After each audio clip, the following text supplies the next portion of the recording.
Hey guys, and welcome to Smells Like Teen Angst. This is Poppin' Off at Pops, our Riverdale reaction show coming at you. Today, we are going to be talking about Riverdale Season 5, Episode 5, Homecoming.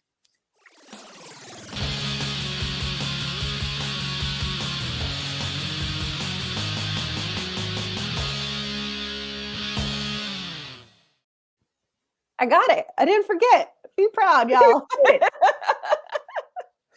As I said, welcome to Poppin' Off at Pops, our Riverdale Reaction After Show. Make sure you like, subscribe, share this video with your friends, ring the bell so you don't miss any of our other angsty content. But before I get started, as always, I am here with the incomparable Jordan and Keiki. Ladies, introduce yourselves and tell everyone where else they can find you on the World Wide Web. Hi, I'm Jordan, and you can find me at Lambertra. That's right there. Talking about pop culture and doing weird stuff.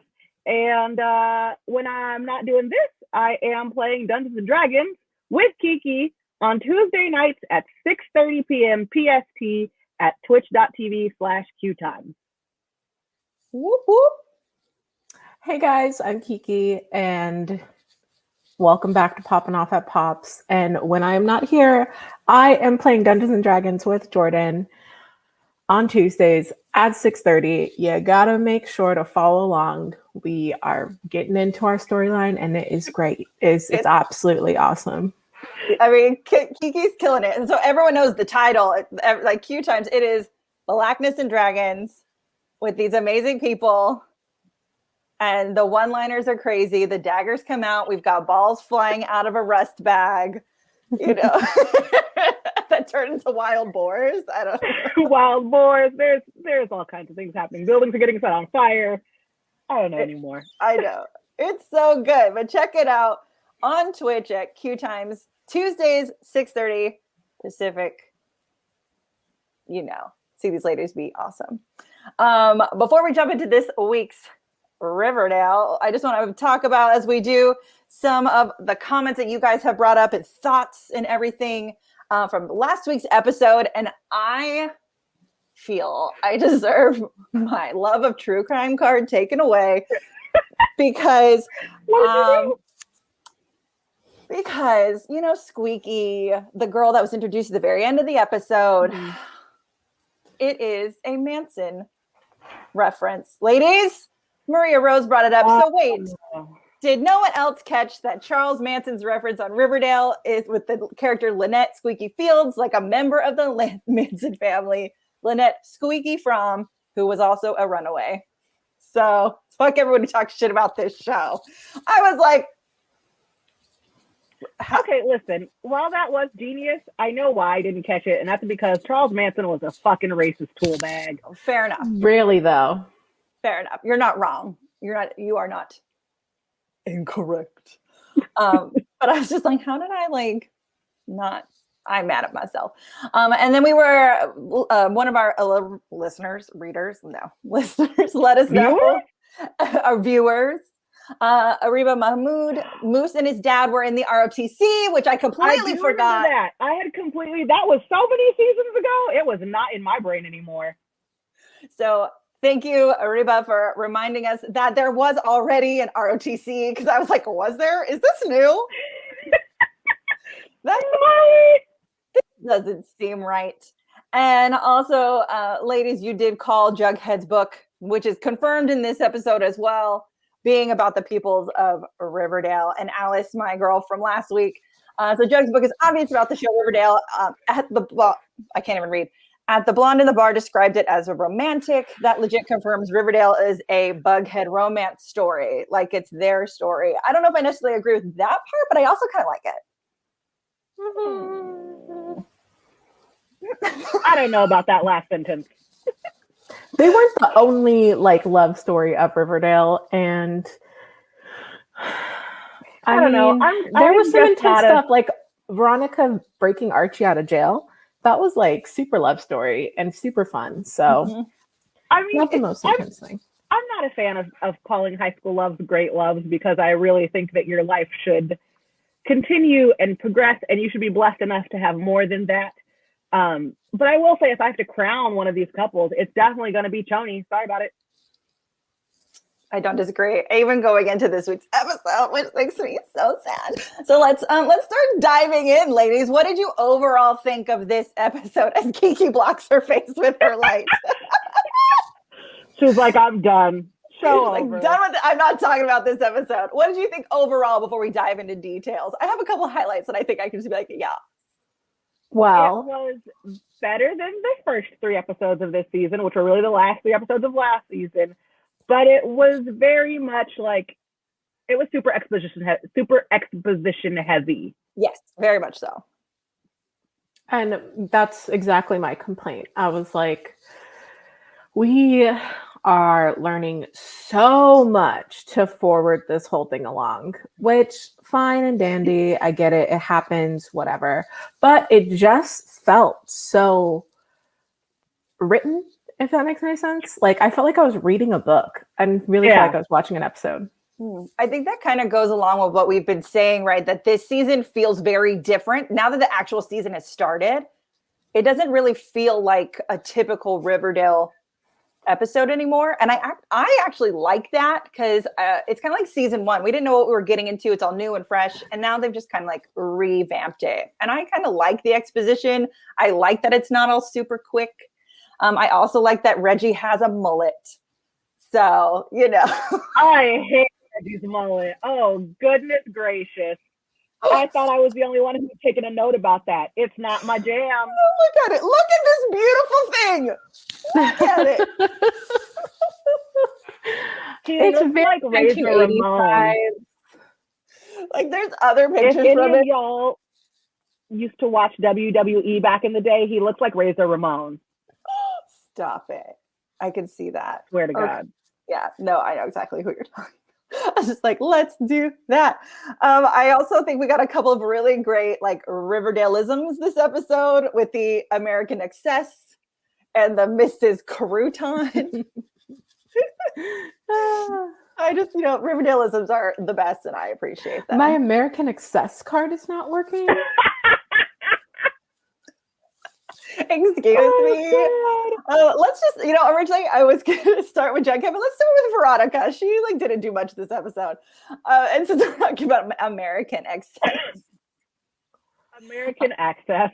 Yeah. I was like, okay, girl. Well, I'm just like, we just gave us so much with Veronica that was a little confusing. Her whole wanting to stay in Riverdale seems unmotivated. Now she wants to be a sportscaster, and then she wants a sports agent, whatever. Mm-hmm. And then she wants to join the family business. What's the family business? Like the rum business. Which, okay, let me just say that was the worst way to write off Hermosa. Like we were last week, we were like, oh, where's Hermosa? What happened to Hermosa? And then this week he's just like, oh, Hermosa took the rum business to Miami. Bye. It's like, okay. We all know that Veronica's husband is like a super controlling douchebag. She married her father, right? Mm-hmm. So who's pulling his strings? That's my thing. Like, who gave him the balls to behave like this? Who gave him the audacity? Thank you. I don't buy that it's just him acting on his own at this point. I am suspicious. Yeah, he's cut off her credit cards. He's having her followed. He's working with her dad. Mm-hmm. You think he's working with this man right here? Uh-huh. There's no way Hiram's not like wrapped up into this. In some way, shape, or form. He has his hands on everything. Yeah. And his dream of dissolving Riverdale, which happens this episode. And I have so many questions about that. Well, okay. No, but you do raise a good point. Hiram has his hands on everything. He knows everything. And he did make a big deal of saying like, oh, well, you didn't tell me when you married Chad. Like he was all in his feelings about not knowing that they were married, which didn't seem true to character. So he probably does know Chad Gecko. Yeah. How did you guys feel about the Veronica asking her father for help against her like very abusive husband and him being like, no, you have to fix this yourself? It was in character. He's a vindictive little creep. Yeah. Yeah. I liked it because he wasn't going to rescue her. It actually made Veronica like stand up for herself and like stand up to her husband and be like, this is how things are. If you don't like it, that's your fault. Like tough. So I like that she didn't like cower in a corner and that he made her do it. I feel like it would be really out of character for Veronica to ask someone to save her. Mm-hmm. So I'm glad he was like, I'm not saving you, because Veronica's never needed saving. So it would seem super out of character. Exactly. And this whole thing with her dating or being married to Chad Gecko just seems very reductive. Like, yeah, she married her father and people do that in real life, but I feel like Veronica's been through so much growth on this show that for her to just end up with this guy doesn't make sense. Yeah. Did you freeze, babe? I don't know. Did you hear that though? I was like, yeah. It got robotic for a second. It sounded terrifying, like something was exploding. I don't know what happened. I'm sorry. It's okay. We're back. I'll throw a photo up. It's all good. You didn't see anything. Let's jump to Jughead, Mr. Jughead Jones, that this show is never kind to, who is living in the bunker that is still apparently just open and fully furnished with a working phone line. And there's no like debris in it. There are no wild animals. Like, this bunker has stayed completely pristine for the past 7 years. I mean, isn't that the point of a bunker though? It should stay like intact even though no one's ever in there. Yeah, but I feel like everyone knew this bunker exists. So like, yeah, that's true. Everyone and their mom knows about this bunker. So it was just weird for me to see it like so clean and pristine. Like, I feel like if everyone left, I would have turned it into like my own photo lab or a wine cellar. The children start making my own moonshine in there. Right, the kids in Riverdale would have turned it into a speakeasy, or like they'd have been making moonshine, or like a rave house. Like, they would have done something with it. Right? Yeah, but it just being left as like this one bunker that existed seems a little strange. Part of me really hopes that the writers of Riverdale actually release Jughead's book, because I want to read it and see what he said that was so offensive to the serpents. Because they were like, you like, what did they call fangs? It was like baby tooth or something. Yeah, baby tooth, and Sweet Pea was Popeye, and the serpents were the vipers. Yeah, toothy. That's what it is. I wrote it down. Like, toothy. Like, yeah, we know. But they're like, Toni like reamed him out, and she was like, you made fun of us. You were upset with that. Like, you made us look stupid. And I'm just curious what his book was about that made it that way. Because obviously he's a well-established writer with like a bestseller that people didn't think they were dumb. But as a serpent, doesn't he have the right to write his perspective, you know? Right? And there's a quote, I want to say it's by Maya Angelou, and I could be totally wrong, but it basically says, like, if people wanted you to write kindly about them, they should behave better. I mean, he's allowed to tell his truth.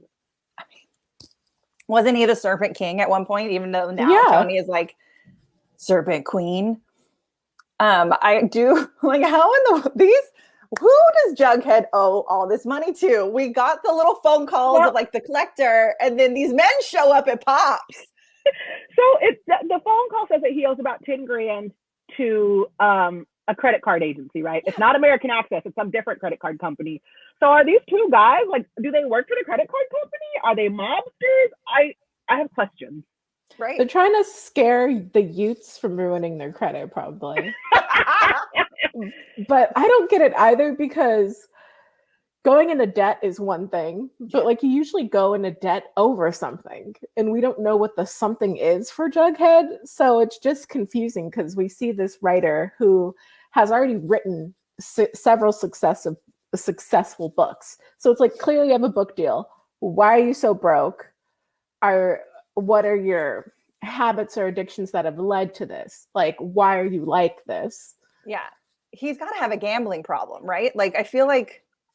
No, I think he could just be in over his head, because you've got to think about it. As a writer, you're not getting steady paychecks, right? Like, you will get like an advance for your book, and you may be getting royalties off of that book, but you're not getting, $3,000 every other week the way that working people are.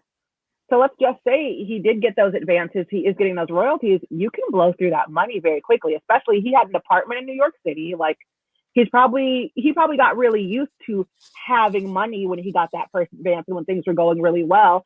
So he probably didn't curb any of his spending or budgeting. And then at some point you run out of cash, so then he's just charging stuff on credit cards like crazy. Yeah, but a credit card company is not going to show up in your hometown hunting you down. Yeah, no, that's just not how this works anymore.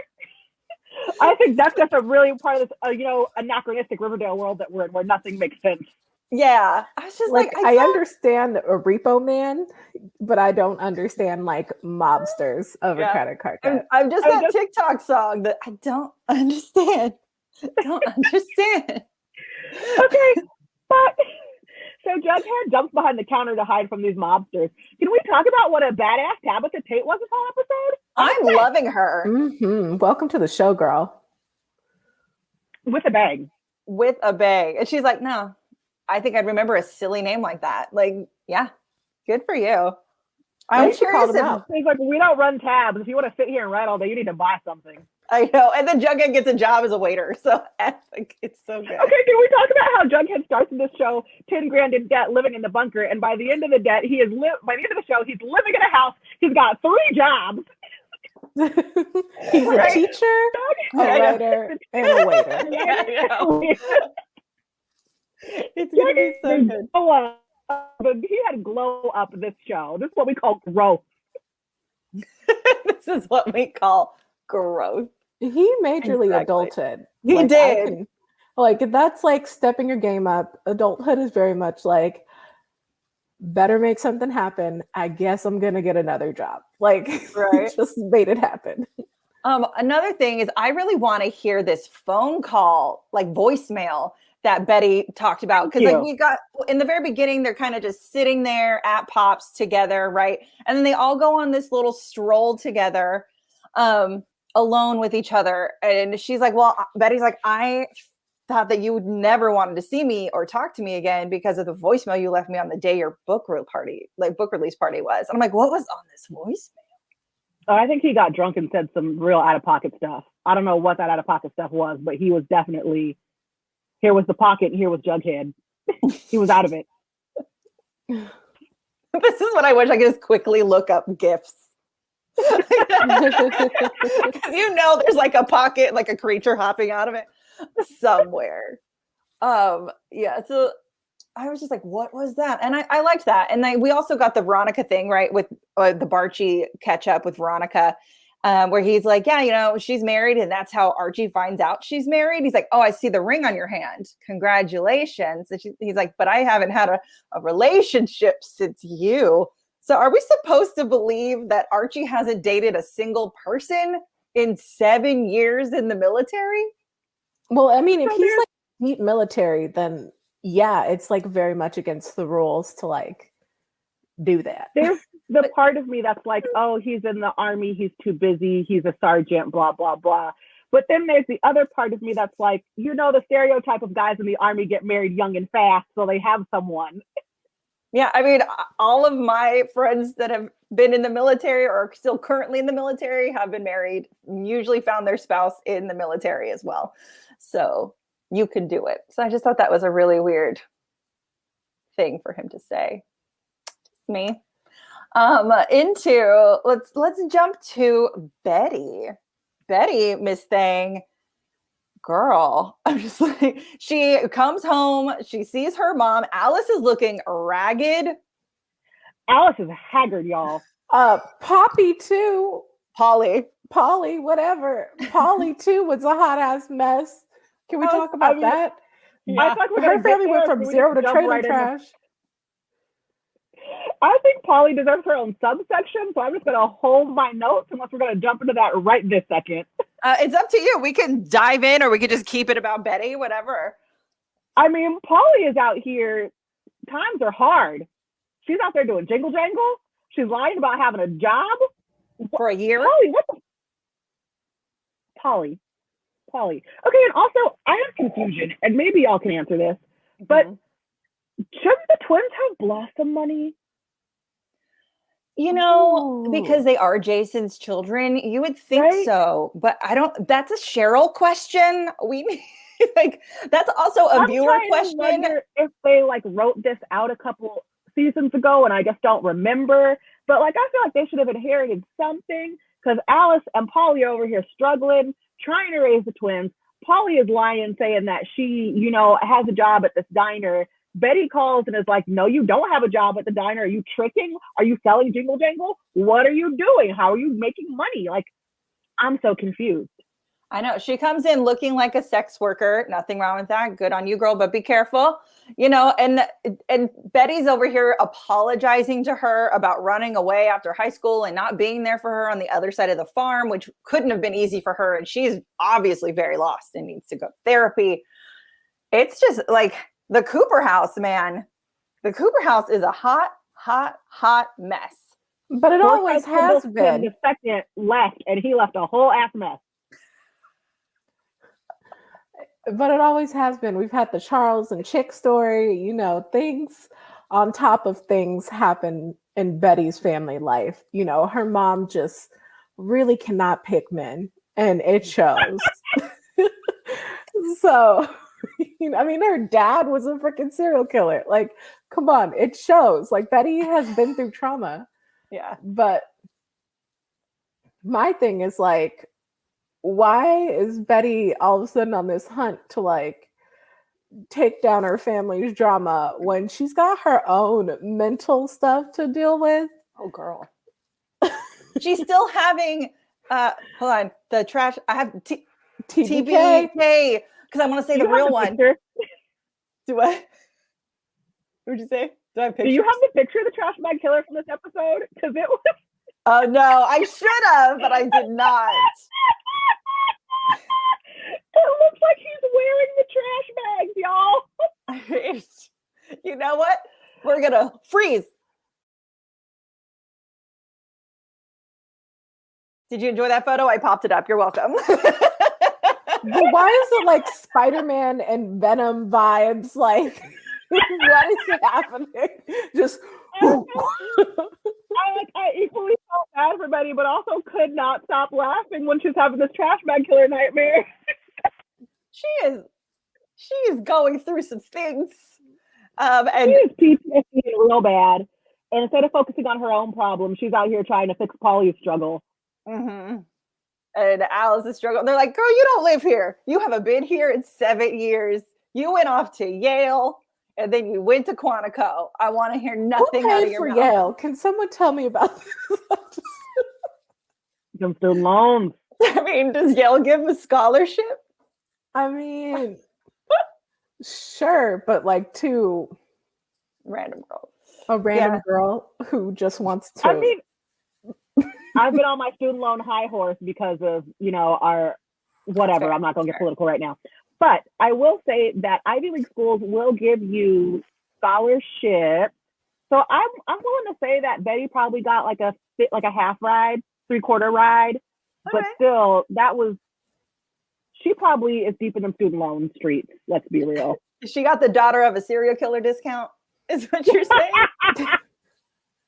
That's speaking of Betty trying to fix other people's problems, she then like pairs up with Archie, right? And she's like, I'm going to use my FBI-ness. We're going to get Sheriff Keller.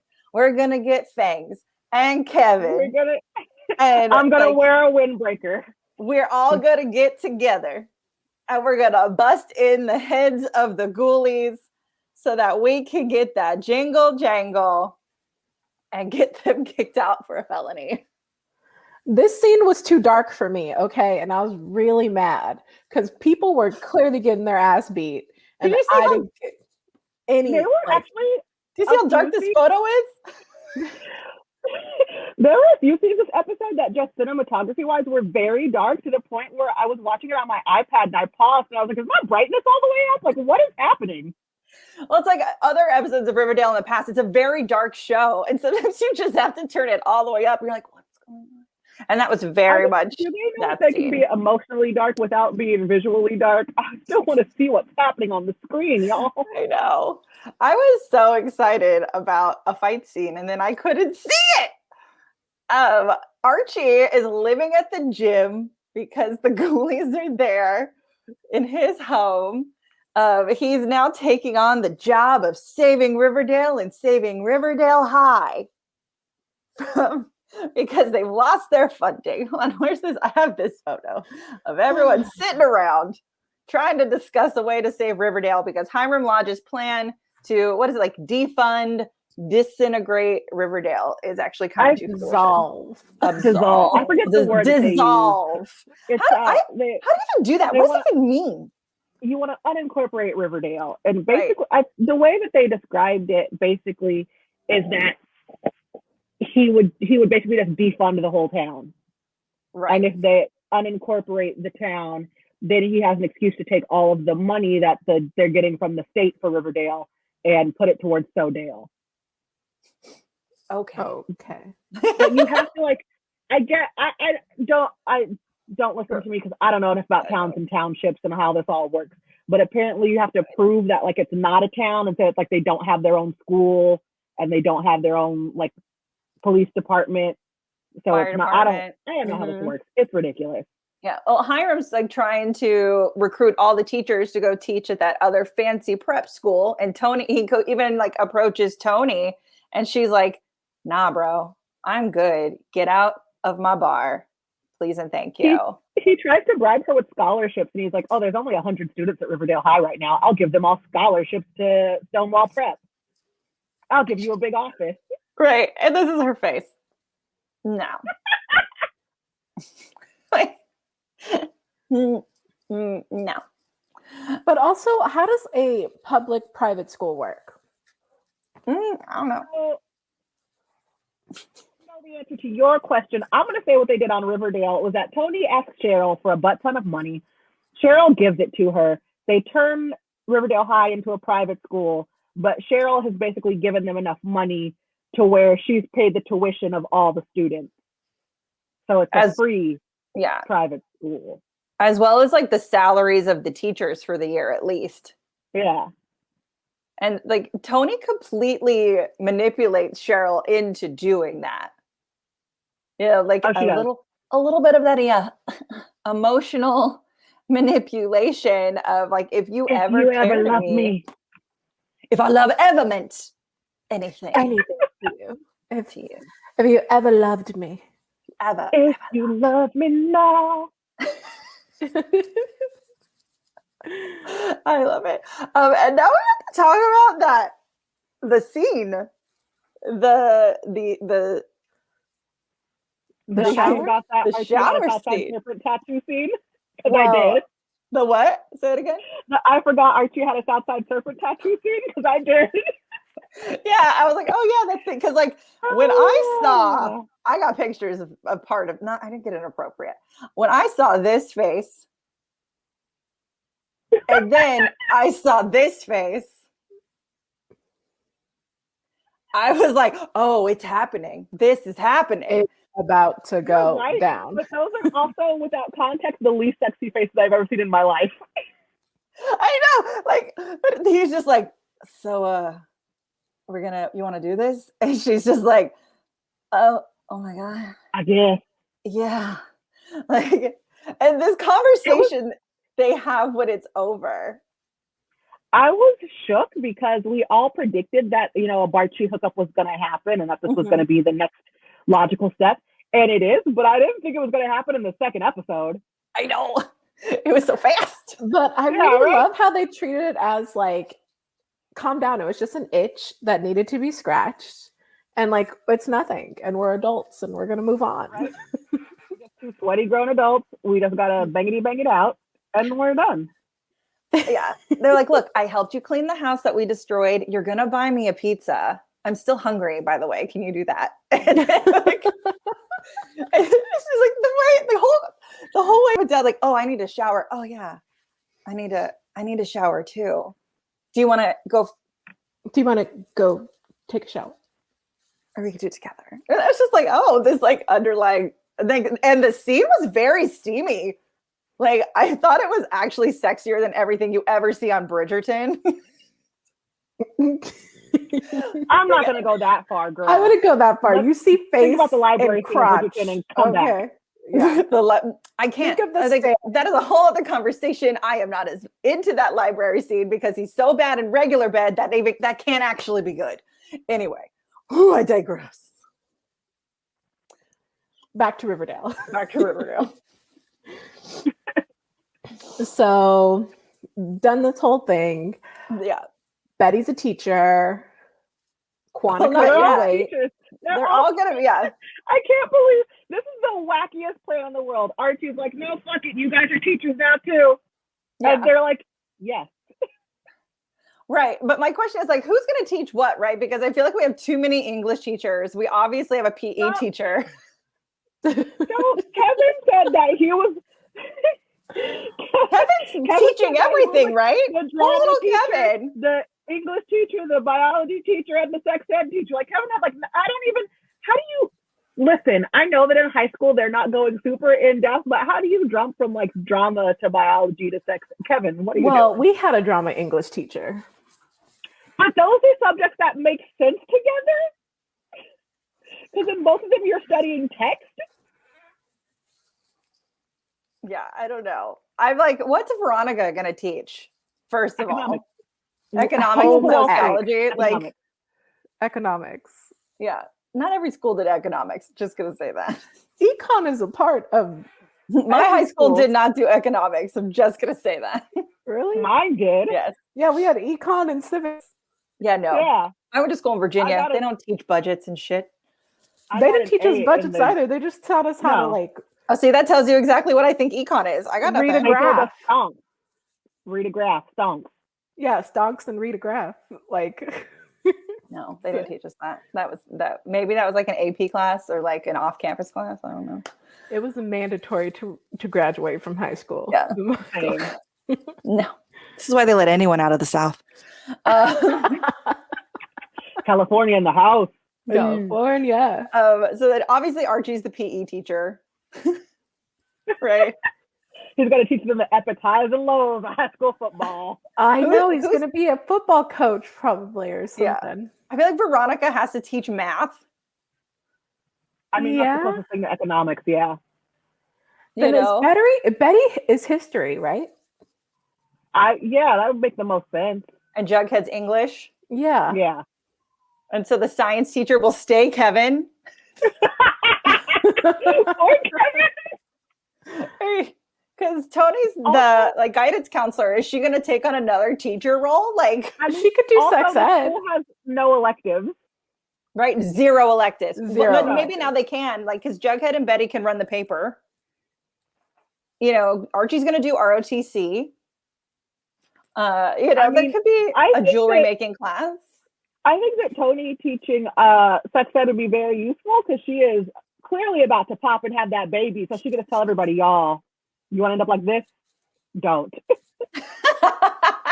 A lot of stress happening right now. Don't do it. Do these things to not do this. Please and thank you. Yeah, I'm just like, what else would we have? I think that's it, right? Sociology, math, science, English. What all did we learn in high school? It's been a minute. But yeah, I just think it's fun. And I'm actually curious to see how these kids interact with the new Riverdale High students. Being so young, like what subjects are they going to broach? Is it going to be like awkward teacher interactions?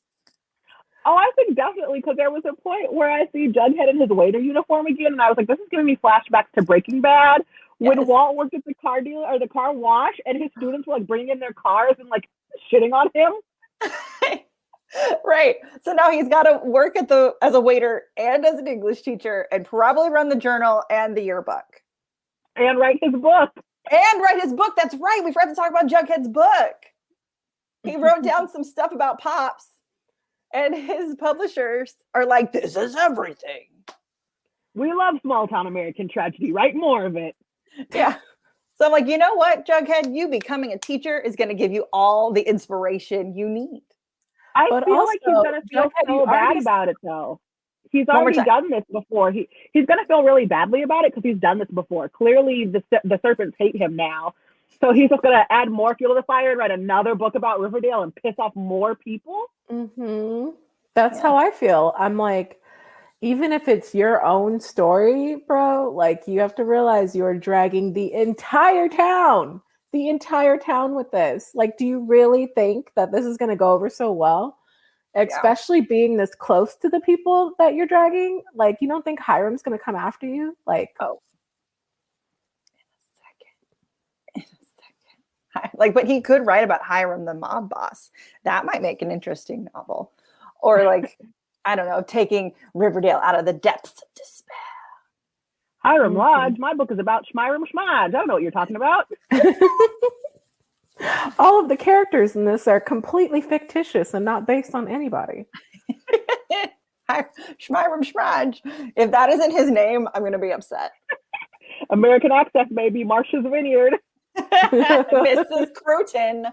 Mrs. Crouton. Mrs. Crouton was probably my favorite call out. I've never heard of this woman before, but they were so mad that Mrs. Crouton had like so upset. Kevin was like screaming about it. It was good. I was just like, what crouton? I had a picture of it, and now I want salad. Right. Also, they name dropped Succession like 3 times in this episode. I guess I know what the writers were watching while they were on quarantine. Right. That's exactly what they're watching. Oh, here it is. I'm like, Kevin was very upset. Crouton not being there. I was like, I know I have a photo of it somewhere. Because it was really funny. Now, the cliffhanger of this episode is Polly is not answering the phone, right? She went off to work. She is now forward, running down the street, being chased by a truck of the new serial killer or whomever is coming to Riverdale. Do you think they're going to kill Polly? Like, this poor girl has been through enough. Can we not? Also, like, if we do, can we get some Blossom money to give these twins therapy? Because these twins, they are not even 10 years old, and, like, their father has mysteriously died. Then they were part of a cult situation. Then their mom gets killed. Then their grandfather is a serial killer. Then their uncle is a serial killer. Like, these poor babies. They're just going to be like Cheryl and Jason. Right. Oh, also they have really stupid names, Juniper and Dagwood. No offense to any of our viewers who might be watching called Juniper and Dagwood. I think it's the Dagwood that's really weird. Juniper, I can get over. Right. Juniper I actually think is a dope name. I might name my kid Juniper. Dagwood is more like a middle name. Like you don't just walk around calling your kid Dagwood. What do you call him for short? Woody? Daggy? Daggy. Dag. What up, Dag? What up, Dag? Dagwa. I don't know. I got nothing. DW. What I'm hoping is Polly is the witness to this guy person who's murdering everyone in order to like set it forward, and it kind of like scares her straight. Me too. Get off the jingle jangle. Get a 9-to-5. Knock it off. Take care of your kids. I mean, she is, I'm just like singing the City High song in my head. Yeah.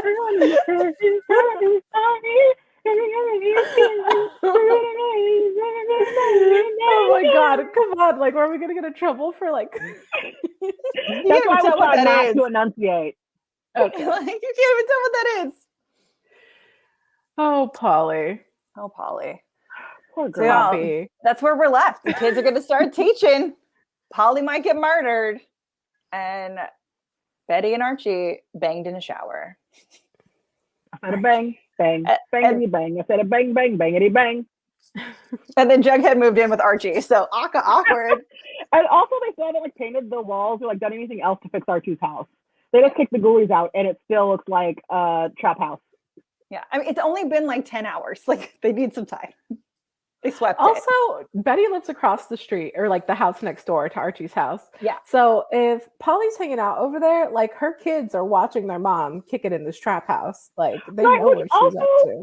Alice is also very stupid because Polly legitimately was just going to the trap house next door and she didn't notice. There's no way. I got nothing. Maybe Alice knew and she was just like, there's nothing I can do. She's tired. She's taking care of them children's, those little ones. But then she did clean up really well. We have to quickly talk about Pops's thing because that's the whole point that they came, right? To Pops's honorary adorable retirement thing. And he gets a jacket and he talks about how he didn't finish high school and how he felt so like special receiving this varsity jacket. And it was a lovely little moment. Everyone's is just the most precious. The most precious. Yeah. And they're all just like there with their milkshakes, being cute. And I have it written down. Where did I write it down? that Jughead calls him, like, he was the one that never let the lights go dark in Riverdale. Like, he was everybody's home. He was their lighthouse. And I was like, you're not wrong. Thank you. Very true. And your granddaughter has huge shoes to fill, sir. Big shoes. But she is starting out with a bang. Bang. Absolutely. Awesome. Well, ladies, did we miss anything else as we realized little bits that we had forgotten? I just want to say that Toni was serving looks again this whole episode. The plaid coat, the serpent, the snake print top, the braids. Like, she's just giving me life. Can you see her in this one? Look at this. Killing it. The bun with the pink braid wrapping around the bottom. Yes. Yes. Love it. Serve it. Awesome. Well, everybody, thank you so much for watching. Make sure that you are liked, subscribe, ring the bell, comment, let us know what we messed up and forgot and what you remember and what your favorite parts of this episode were. And then we will see you next week. Until next time. Bye. Bye.